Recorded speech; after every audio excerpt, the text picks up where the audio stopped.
Sharks are mysterious ancient predators that have spent eons roaming the seas. They are evolutionary marvels because of their streamlined hydrodynamic bodies, which enable them to dominate marine ecosystems with unmatched efficiency. Despite facing unparalleled risks from human activities and environmental shifts, many species of these animals live in various habitats, ranging from shallow reefs to the deepest depths. These are the six tails. The little beach town of Chatham, Massachusetts, sat under the bright Cape Cod sun on a warm summer day in 2011. With its wind-swept beaches, expansive dunes, and charming cottages, the seaside town was well known for its charm. The attractiveness of the Atlantic Ocean and Chatham's serene sandy beaches drew most visitors. More sinister activity, though, was going on beneath the shimmering water's surface. Lighthouse Beach is well liked by locals and tourists, and 9-year-old Ethan Thorne spent the day there. Although families frequently congregated there this afternoon, the beach was unusually empty, with only a few sun worshippers scattered along the shore. Except for the soft lap of the waves, seagulls' cries could be heard as they circled overhead. Due to his natural curiosity and love of exploration, Ethan had strayed from his parents, who were relaxing under a vibrant umbrella. He walked up and down the beach, collecting driftwood and shells with his sand-covered toes, his eyes constantly looking for something interesting to see. As Ethan ventured along the shore past the more crowded parts of the beach, he noticed something out of place. About 100 yards ahead, just past the waves, lay a large dark shape on the sand. His heartbeat accelerated. It appeared to be some kind of debris or a large log from a distance. However, as he approached, the outline became more distinct, and he understood that this was no log. It was a shark, and a very large one. The great white shark was lying sedentary on the beach, gasping for air with its gills hardly crackling. Gazing up at the sky, its large glassy eyes were vacant. Ethan stopped in his tracks, his small frame dwarfed by the animal's size. He had previously seen sharks, but never up close. He had seen them in aquariums and on television. The creature had uneven scars all over its body, and its skin was dull and grayish-white. A life of survival in the hostile ocean waters was suggested by some of the wounds, which appeared to be recent, while others were older, fully healed scars. Although Ethan wanted to return to his parents immediately, he decided to stay for some reason. More than just the shark stranded on the beach indicated something was awry. With caution, he bent down, his heart racing. Sand puffed up into the air by the shark's shallow breaths. Ethan saw deep gouges on its side, like the shark had engaged in combat. Though the injuries on this shark appeared unusual and almost too exact, he had read of sharks being hurt by fishing gear or boat propellers. Questions flooded his inexperienced mind. He called out with the few other beachgoers as he returned to his parents after realizing he needed help. Soon, a small group of people had assembled, and Hal and Lindsay Thorne, his parents, stood beside him, their expressions displaying a mixture of wonder and worry. Local fisherman Gregor Madsen, one of the bystanders, pulled out his phone and dialed the Chatham Marine Rescue Team. Ethan couldn't eliminate the feeling that this shark's predicament went beyond simply being beached as they waited for assistance. His father, who was not a medical expert, concurred that the wounds were strange after he showed him the cuts and scars. The shark had to have experienced a recent and severe trauma. Dr. Phoebe Calder, a marine biologist who had spent years researching the local shark population, led the rescue team that quickly arrived. Having worked in the field for years, she was a tall, calm woman with a deep tan. Her crew got to work evaluating the shark's health, monitoring its vitals, and getting it ready to be returned to the water. Ethan observed intently, and his curiosity piqued every moment. He was forced to inquire about the scars from Dr. Calder. Dr. Calder hesitated momentarily before telling Ethan and the others that they had seen more sharks in the area with similar injuries. In recent months, some great white sharks have been discovered along the Cape Cod coastline, with unusual scars and distress signals. Several theories range from hostile interactions with other sharks to novel risks from human activity like pollution or illicit fishing. A shiver went down Ethan's back, though they seemed to be victims of something larger. He had always thought of sharks as vicious hunters. What was causing these unexplained injuries? He couldn't help wondering. After a lengthy deliberation, the rescue team returned the shark to the ocean, but only after obtaining comprehensive documentation and specimens to examine the injuries further. After that, Ethan's thoughts about the shark consumed him for several days. He started his investigation and read everything he could about great white sharks and the threats they faced. To learn more about marine life and the ongoing shark studies, he even reached out to Dr. Calder, who was moved by his tenacity and invited him to visit the Chatham Marine Institute. Ethan was first exposed to the field of marine biology at the institute. To compare the information gathered from the stranded shark to the other cases that had been recorded, he collaborated with Dr. Calder and her team. What they discovered was concerning. While more pollution was putting marine life in danger, rising ocean temperatures appeared to drive sharks closer to land. Their observations of shark injuries were influenced by discarded fishing nets, boat traffic, and plastic waste. A far more serious problem had come to light due to Ethan's observations and curiosity. He decided to act under the direction of Dr. Calder. They collaborated to set up a meeting for the community in Chatham, where they shared their research and pushed the town to take action to save the surrounding marine environment. The outpouring of support was tremendous. A conservation initiative was formed by fishermen, beachgoers, and nearby companies to lower pollution and advance sustainable fishing methods.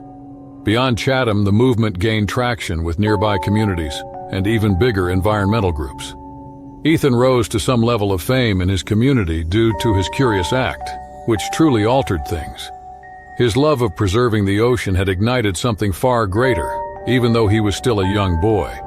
The community, Dr. Calder and Ethan worked hard to reduce the number of shark attacks along the coast as the weeks passed. A young boy who discovered a great white shark washed up on the beach inspired the town of Chatham to take the first steps toward becoming a leader in marine conservation. The Underwater Sculpture Park, located off the coast of Ambergris Caye, was the newest attraction in town, and tourists lined up to see it in the summer of 2002 in San Pedro on the coast of Belize. Installed to aid in regenerating coral reefs and drawing in marine life, well-known marine artist Ramon Osorio created the park. But none had foreseen the peculiar and fatal outcomes it would have. The second largest reef in the world, the Belize Barrier Reef, was home to many colorful marine life, visible through the clear turquoise waters surrounding Ambergris Caye. Almost 40 statues filled the park, located about a mile offshore. Some of the statues featured human figures while others featured abstract forms. The purpose of each statue was to provide a fresh habitat for fish, crustaceans, and possibly even small sharks. However, what had begun as a virtuous environmental initiative would shortly serve as the backdrop for one of the scariest submerged encounters in Belizean history. The tour group assembled at the docks early that morning. The expedition was led by veteran dive instructor and marine biologist Dario Figueroa. He had a reputation as one of the best guides in Belize thanks to his sharp wit and relaxed manner. He was accompanied by Elena Zarate, a young and enthusiastic dive master who had just started working at the dive shop. A few skilled divers and multiple snorkelers were among the tourists. Together with her spouse Jonah, there was Lorna Haverford, a New York amateur underwater photographer. Then there were two recent Canadian brides, Kyle and Margot Wilson, and Gregorio Greg Ruiz, a software developer from Mexico who was on vacation. None of the group appeared ready for the day's events, and they all seemed ordinary. Clear skies greeted the boat as it departed the dock, a modest vessel named La Sirena. The group excitedly looked over the side, watching fish disperse in the wake as the water shimmered beneath the sun. A brief ride brought them to a view of the sculptures below them, dispersed like lost artifacts across the ocean floor. The boat drifted idly above the scene after Dario turned off the engine. Dario provided the customary safety briefing outlining the park structure, the water depth, and the kinds of marine life they could encounter. There is a passing mention of hammerhead sharks, which are uncommon in these waters but not unheard of. Dario assured the group that they were typically non-aggressive toward humans in the unlikely event they spotted one hammerhead. The snorkelers came down next and the divers first. The water was warm and the view was perfect. Beneath them, sculptures made of small corals and algae clung to their surfaces. Fish darted in and out of the hollow eyes and mouths of the statues as they swam idly among them. Enthralled with what she saw, Lorna started taking pictures immediately, her camera catching the unsettling contrast between human art and marine life. But that day, something wasn't right. Dario was the first to notice it. The fish were acting strangely. They were schooling together more closely than usual and moving erratically as if something were upsetting the natural order. His skilled eyes searched the water, trying to find the source of the disturbance. Then he noticed something moving in the corner of his eye. It was a shadow. A hammerhead shark bigger than any he had ever seen in these waters was slowly and deliberately circling the park. A chilly shiver went down Dario's spine. Hammerhead sharks normally avoid human contact, but this particular one acted strangely. It wasn't just curious, it was territorial. With a gesture, he asked the group to remain near the sculptures and move slowly. Elena, the snorkeler's guide, hovered close to the surface, watching the visitors closely. However, the divers were already becoming nervous about the shark's presence. Jonah, Lorna's husband, started to climb too soon, breathing rapidly and in fear. Dario tried calming him down by swimming toward him. But keeping the group under control was hard due to the hammerhead's erratic behavior. The shark suddenly lunged, not at a human, but at one of the sculptures. With unbelievable force, it slammed its massive head into the statue, sending clouds of sand and debris into the water. Panic ensued as a result of the group's reaction to the impact. Lorna was still focused on her photography and saw the shark's attack when it was too late. She turned to witness the hammerhead making a second lap around the divers. As he learned things were getting out of hand, Dario called for an emergency climb. While he led the divers upward, he gestured for Elena to assist the snorkelers back to the boat. However, the shark still needed to be finished. It struck the group once more as it charged. With his heart racing, Dario moved between the divers and the shark. He hoped to divert the shark's attention long enough for the others to surface, even though he knew he couldn't outwit it. At the last moment, the shark made a sudden turn and brushed past him, vanishing once more into the dark waters close to the sculptures. Elena was helping the snorkelers get onto the boat up above. Still trembling, Kyle and Margot clambered on board, their faces turning pale with terror. Greg, who had been snorkeling in the vicinity, was already on the deck, his eyes wide with shock and his mask hanging loosely around his neck. Divers came to the surface one by one. Jonah clung to the ladder, his eyes darting around the water as he struggled for breath. The last person to board was Lorna, still holding on to her camera. Her hands were shaking as she made her way onto the deck. With a dejected expression, Dario emerged from the water last. Though nothing like this, he had seen sharks before. The passengers sat in stunned silence, realizing what had just happened, as La Sirena sped back toward the shore. Once back on land, the incident caused instantaneous alarm. Marine biologists and conservationists investigated the incident to discover what caused the hammerhead's aggression. While the sculptures were meant to draw in marine life, some hypothesized they had upset the area's natural equilibrium by invading the shark's territory. Some others thought that the typically elusive creatures had become more agitated due to the growing number of visitors to the park. A team of experts was brought in to investigate the impact of artificial structures on shark behavior, and the park was temporarily closed in the following weeks. In silence, Dario returned to his work, but the experience still troubled him. The image of the shark with its dark, unblinking eyes as it circled lingered in his mind as if the sculptures had awoken something primordial from the depths. It made an impression on Lorna that would never fade. Her photos, once a source of pride, now served as a chilling reminder of how fragile the balance between human interference and nature truly was. The underwater sculpture park was intended to honor the ocean's natural beauty, but in the end, it unintentionally let loose a threat that nobody saw coming. The intricate balancing act between art tourism and conservation had become a lethal game, and Belize waters would never feel quite as secure. In the dense, muggy mangroves of the Florida Everglades, a vast wetland spanning southern Florida, it was the summer of 2009. A complex ecosystem of sawgrass marshes, mangrove forests, and slowly moving waters, made up the Everglades, also known as the River of Grass. Numerous animals could be found there, including fish, birds, manatees, and alligators. However, various sharks, including the nurse shark, found the mangroves ideal hunting grounds because of their maze-like roots and brackish waters. In contrast to their more violent relatives, nurse sharks were typically considered gentle. They ate crustaceans and small fish while resting on the ocean floor most of the day. Attacks were unheard of and interactions with humans were uncommon. There was something different about that summer, though. An eco-tourist group had assembled near the Flamingo Visitor Center, eager to delve into the enigmas of the Everglades. Under the direction of a knowledgeable guide, the group consisted of Noreen "Nori" Gallagher, a nature lover who adores wildlife, and her husband, Victor Gallagher, a reserved but sensible man who values the peace of the outdoors over the bustle of the city. Leander Leo Kessler, an avid local historian who specialized in the environmental issues affecting the Everglades, was their old friend who accompanied them. The tour began smoothly, with the group paddling through narrow channels in kayaks weaving between the mangrove roots.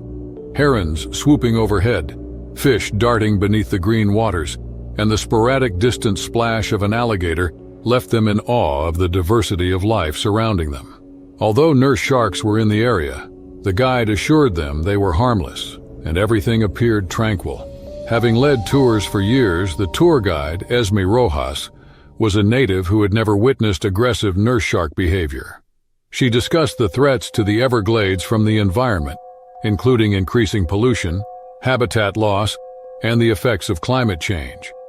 Nobody had considered the potential impact on sharks' typically submissive behavior, but she described how these factors stressed the local wildlife. The water turned murkier, and the air filled with the stench of decay and brine as they paddled farther into the mangroves. Paddling their kayaks gently, the group paused to rest.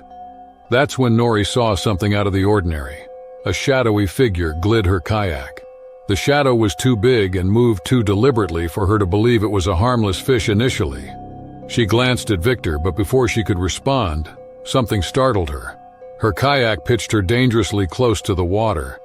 As Leo paddled close by, he turned in time to witness the distinct outline of a nurse shark, its small eyes and wide flat head visible as it peered up from a few feet of water. The shark struck Leos's kayak side with an unexpected powerful charge. Panic swept through the group as a result of the impact. The guide, Esme, yelled at them to calm down, saying that nurse sharks didn't act that way. It was indisputable that this shark was not the peaceful creature they had expected. Rather, it was behaving aggressively. Reversing course, the shark headed directly toward Nori's kayak this time. It hit harder this time, and Nori could hardly maintain her balance. Water splashed up, and for a terrifying moment she saw the shark's mouth, small but lined with rows of sharp, crushing teeth. Victor, thinking, quickly grabbed a paddle and began slapping the water near the shark, trying to scare it off. But the shark wasn't deterred. It lunged again, this time toward Victor's kayak, its tail thrashing as it bumped against the side. The group's situation grew dire, with the shark refusing to back down. Realizing their usual tactics weren't working, Esme called for them to paddle toward a nearby mangrove island. She reasoned that the shallow waters and dense roots might offer some protection. Heart-pounding, Nori and Victor followed her lead, paddling furiously as the shark continued to circle. Leo, bringing up the rear, had to fend off another attack using his paddle to push the shark away. The creature seemed relentless, and its behavior was eerily unlike anything Esme had ever seen. As they neared the mangrove island, the group dragged their kayaks onto the muddy shore, scrambling up the roots to safety. For a few minutes they watched in disbelief as the shark patrolled the waters below, still agitated, before it finally disappeared into the depths. Shaken but relieved, the group sat among the mangrove roots, catching their breath. Nori looked at Esme, who was still in shock. She could only say that the environment was changing since she had never seen a nurse shark act like that. Great pressure was on the Everglades due to pollution, habitat destruction, and warming waters. The shark may have become more territorial and defensive due to these environmental changes. The group agreed to return to the visitor center when Victor, ever the pragmatic, suggested it. With caution, they retraced their steps through the mangroves, avoiding any mishap this time. They were all profoundly affected by the encounter, though. The group reported the event to the rangers back at the visitor center, and they, too, were perplexed by the sharks' actions. Though nurse sharks were known for their gentleness, it was clear that something had shifted in the Everglades. For Nori, Victor, and Leo, the experience was a stark reminder of the fragile balance of nature. The Everglades, once a thriving and resilient ecosystem, was now under threat, and even the most peaceful creatures could be pushed to their limits. In 2007, on a bright, cloudless day in the Maldives, the international snorkeling competition was well underway. The competition was hosted in the North Male Atoll, renowned for its pristine coral reefs and crystal-clear waters. The event attracted participants and spectators from around the world, eager to experience the beauty of the Indian Ocean and test their skills. As the morning sun reflected off the calm waters, the atmosphere was filled with excitement and anticipation. But beneath the surface, something far more sinister was brewing. The North Male Atoll has long been a haven for marine life. Its coral reefs are some of the most biodiverse in the world, teeming with fish, sea turtles, and notably white-tip reef sharks. These sharks, usually shy and non-aggressive, are a common sight for divers and snorkelers. They have coexisted peacefully for years, with humans gliding harmlessly through the waters. However, in recent months, the local population of white-tip reef sharks has become increasingly unpredictable.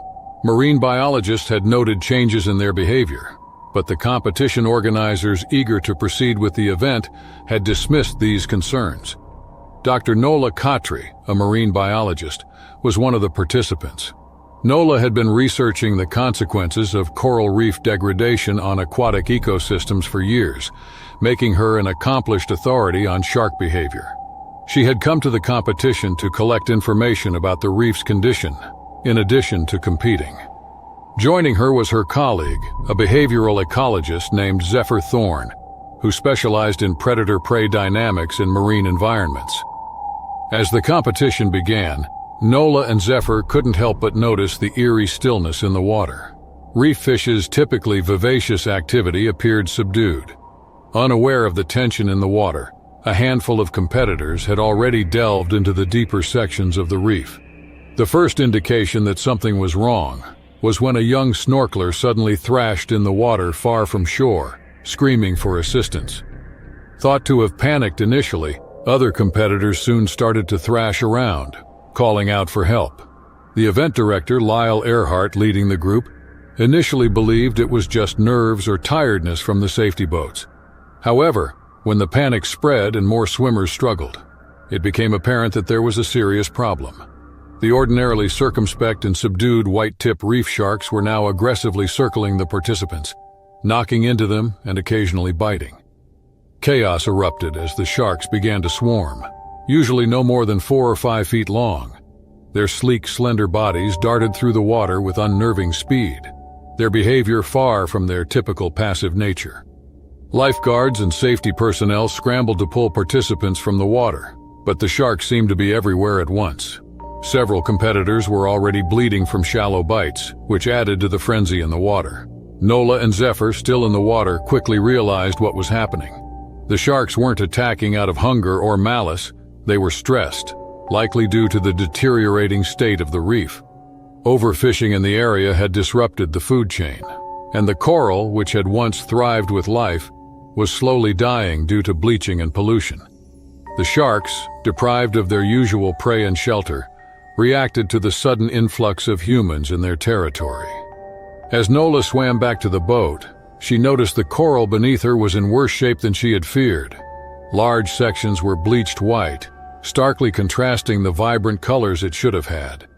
Swimming beside her, Zephyr pointed out the absence of many of the smaller fish species that typically inhabited the reef. The ecosystem collapsed, and the sharks at the top of the food chain felt the effects. Lyle Earhart frantically communicated with local authorities on the safety boat to initiate a full evacuation. Helicopters were already en route to airlift the most severely injured participants to hospitals on the main island. Meanwhile, Nola and Zephyr quickly briefed the organizers on their observations. The sharks weren't acting out of malice. They were victims of the same environmental degradation affecting the entire ecosystem. The competition was abruptly canceled, and the remaining participants were pulled out of the water. Fortunately, no one lost their life, but several competitors needed minor medical attention. The event planners came under fire after it happened for disobeying marine biologists' alerts regarding the sharks' shifting behavior. The local government investigated the environmental effects of overfishing and the degradation of the coral reefs in the area. For Nola and Zephyr, the incident was a grim reminder of the delicate balance between human activity and marine ecosystems. The white-tip reef sharks, once a symbol of the Maldives' thriving marine biodiversity, have become a cautionary tale of what happens when that balance is disrupted. The area became a focal point for marine conservation efforts, and the competition was never held again. Nola and Zephyr continued to advocate for more environmentally friendly fishing methods and stronger laws protecting coral reefs in the ensuing years. The Maldives, formerly renowned for their immaculate waters and abundant marine life, became a test case for how quickly ecosystems could collapse and how urgently they needed to be protected. Before their transformation into symbols of the mayhem that results when nature is pushed to its limit, white-tip reef sharks were peaceful residents of the reefs. Manacor, a small riverside community in the Brazilian state of Amazonas, faced an unprecedented crisis in the summer of 1996. Nestled along the banks of the mighty Amazon River, Manacor had long been a quiet village sustained by fishing, farming, and an intimate connection with the surrounding rainforest. For centuries, the locals shared these waters with various aquatic life, but they never encountered the threat about to emerge. Amazon's deforestation has been accelerating for years. The once thick, impenetrable rainforest was now being reduced to patches of barren land, with logging companies rapidly clearing trees for timber and farmland. This change in the environment had consequences. With the rainforest retreat, the ecosystem's delicate balance was upset, compelling certain species to adapt or face extinction. Under these circumstances, the bull shark, an unexpected predator, started to make its way into the upper Amazon River. Because of their remarkable ability to swim in fresh and salt water, bull sharks were previously only found in coastal waters and the lower portions of rivers. However, the sharks managed to move much upstream and closer to populated areas due to rising temperatures, increased sediment runoff, and the breakdown of natural barriers. Not only had no one in Manacor ever seen a shark in these waters before, but no one was ready for what was about to happen. Alvaro Furtado, a local fisherman, was the first casualty. Alvaro had lived his whole life by the river, casting his nets and traps with the skill of one familiar with every bend in the water and every current. Like he had done countless times before, he had waded out into a shallow section of the river that morning. Yet something was different. Due to recent upstream logging activity, the ordinarily transparent water with fish darting beneath was murky. Beatrice became worried when Alvaro failed to return by midday. She gathered a few men from the village and they searched for him. His overturned canoe entangled in his nets was soon visible to them as they floated downstream. Fear started to grow. Alvaro's legs had been ripped apart by what appeared to be vicious bites, and his body was hardly recognizable when they eventually located him. Although the men were appalled, none of them could have predicted the real attacker. The locals initially thought it was a jaguar or caiman, known to sometimes attack fishermen during the famine. But when a second attack occurred just days later, this time a young boy named Teodoro Pinto swimming with his friends in the shallows, the village fell into a state of fear. Teodoro's friends described seeing a large dark shape in the water moments before he was pulled under. The boy's body was found later with the same terrifying wounds Alvaro had suffered. The village elders called an emergency meeting. They communicated with local environmental scientists in the hopes of receiving responses. A few days later, a team headed by Dr. Camila Ortega, a marine biologist with expertise in freshwater ecosystems, arrived in Manacor. As Dr. Ortega's team soon realized, bull sharks had successfully migrated upstream, probably due to the ecological disruption caused by deforestation. The absence of trees had changed the temperature and clarity of the water, and the destruction of wetlands had eliminated natural barriers, making it simpler for the sharks to move upriver. The villagers acted independently while the scientists installed monitoring gear and started tracking the sharks. To stop further attacks, they started building rudimentary barriers along the riverbank under the direction of Alvaro Furtado's brother, Raimundo Furtado. After nets were hung over well-liked fishing locations, people were advised not to go in the water. Yet the fear that gripped Manacor was palpable. Once a source of life and sustenance, the river became a place of terror. Over the next few weeks, the village faced a tense standoff with the sharks. There were reports of additional attacks, but the barriers stopped any more deaths. The scientists, led by Dr. Ortega, put in a lot of effort to figure out why the sharks were so far away from their typical home. They hypothesized that the combination of warmer waters and reduced prey in the lower stretches of the river had driven the bull sharks inland, seeking food in new territories. The turning point came when the villagers captured a particularly large bull shark in one of the nets. Dr. Ortega's team tagged and released the shark, hoping to track its movements and learn more about the species' behavior in fresh water. The information supported their theories. Sharks were heading upriver in previously unheard-of quantities, following the environmental damage caused by deforestation. Month by month, Manacor gradually came to terms with its new reality. Fishing methods were modified to reduce risk, and the villagers became more watchful around the water. However, the uneasiness never totally went away. Still grieving the loss of his brother, Raimundo became a vocal advocate for environmental preservation. He traveled to nearby towns, raising awareness about the dangers of unchecked deforestation and its unforeseen consequences on people and wildlife. By the end of the year, the number of shark sightings had decreased, though the scars left on the community remained. Dr. Ortega's research provided valuable insights into the adaptability of bull sharks and served as a stark reminder of the fragility of ecosystems. The people of Manacor had learned a hard lesson. When the balance of nature is disrupted, the consequences can ripple out in ways no one could have predicted. In the end, the river returned to its quiet rhythm, but those who lived along its banks would never look at it the same way again. The attacks changed them not just through the loss of life, but also by showing how interconnected their world was with the creatures they shared it with. The bull sharks, once distant predators of the ocean, had become a symbol of how fragile the line between humans and nature truly was. In the hot and humid summer of 2006, along the eastern coastline of KwaZulu-Natal, South Africa, a coastal research facility was in the small town of Sodwana Bay. The Marine Facility Institute was a hub for marine biologists worldwide to study the region's rich underwater biodiversity. The facility sat just a few kilometers from the Indian Ocean, which housed a variety of aquatic species, including the zebra shark, Stegostoma fasciatum. The area's warm coastal waters were a prime location for observing the behavior of these gentle, slow-moving creatures that typically exhibited no signs of aggression. The lead researcher, Dr. Sharana Vosloo, had dedicated most of her career to studying shark behavior, particularly the zebra shark. She was widely respected for her expertise in the field. Her team included marine biologists from different parts of the world, each with their own specialization. Among them were Dr. Caleb Mthimkhulu, an oceanographer from Pretoria, Fiona Madrigal, a behaviorist from Chile, and a relative recruit, Aidan Larkson, a marine ecologist from Australia. The facility primarily aimed to study zebra sharks' migratory patterns and mating habits.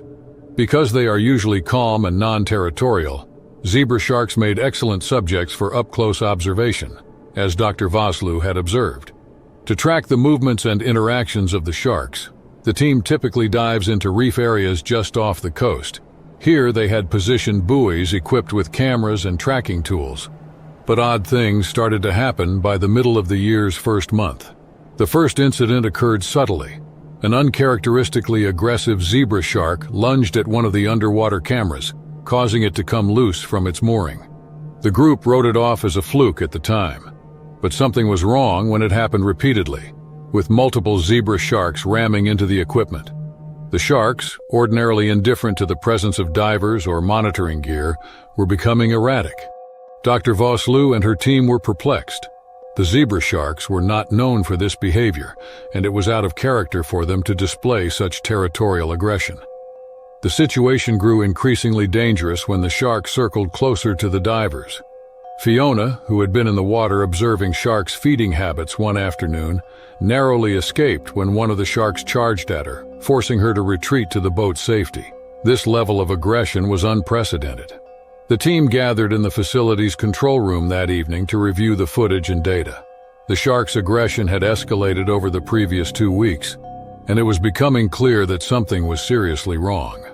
Aiden, always the first to question environmental factors, proposed that the water conditions might play a role. He had noticed slight ocean temperature fluctuations during their dives and suspected it could affect the shark's behavior. Caleb, the oceanographer, confirmed Aiden's suspicions. He had been tracking a minor yet steady increase in water temperatures over the last few months. The reef's delicate ecological balance may be upset by the warming waters brought on by climate change. In addition, there had been an increase in pollution, especially from adjacent shipping lanes and fishing operations, which was altering the chemistry of the water. Caleb proposed that stress brought on by these factors may cause the shark's unusual territoriality. The team was divided into 2 groups the following day after determining they required more data. Dr. Vosloo's group would monitor the sharks using remote cameras while keeping a safe distance away. Aiden would lead the second group to gather water samples and examine them for contaminants and temperature changes. Unquestionably, there was tension in the air as they ventured outside. The once regular research schedule had evolved into a risky scenario in which the researchers' safety was no longer assured. By the end of the week, things had gotten worse. The group had to cancel multiple diving missions because the zebra sharks acted aggressively. Sensing the seriousness of the situation, Dr. Vosloo decided to consult with a third-party renowned marine biologist, Dr. Imani Glover, who specialized in shark stress behaviors. Following a review of the gathered data and first-hand observation of the sharks' interactions from the boat, Dr. Glover verified the team's conclusions. The zebra shark's abnormal behavior was caused by a combination of pollutants and rising water temperatures. Dr. Glover made an outlandish suggestion. She proposed that the team change how they interact with the sharks, rather than getting rid of them or stopping their research. The group started employing low-frequency noises called acoustic deterrents, intended to keep sharks at a safe distance without endangering them. Additionally, they changed their dive schedules, choosing to work during the Tamir hours when the sharks were not as active. They also moved some of their gear farther from the sharks' home range. The team implemented Dr. Glover's strategies over the following few weeks, and the incidents gradually declined. The researchers could return to work, albeit with more caution, as the shark attacks on the equipment had decreased. While the hostile conduct didn't go away, it got under control. By the season's end, the team had compiled groundbreaking information about how shifting environmental conditions impacted shark behavior. Dr. Vosloo stressed in a paper that even docile species may become unpredictable under stress, underscoring the need for adaptive conservation strategies in the face of climate change. The team was affected in a way that persisted after the event. The zebra shark incident had passed with no casualties or damage to animals. Still, it served as a sobering reminder of the interdependence of marine ecosystems and the unpredictability of human activities' effects. For Dr. Vosloo and her team, the zebra shark incident became a defining moment in their careers. It was a lesson in humility that taught them the importance of remaining vigilant, flexible, and respectful of the changing natural world they studied.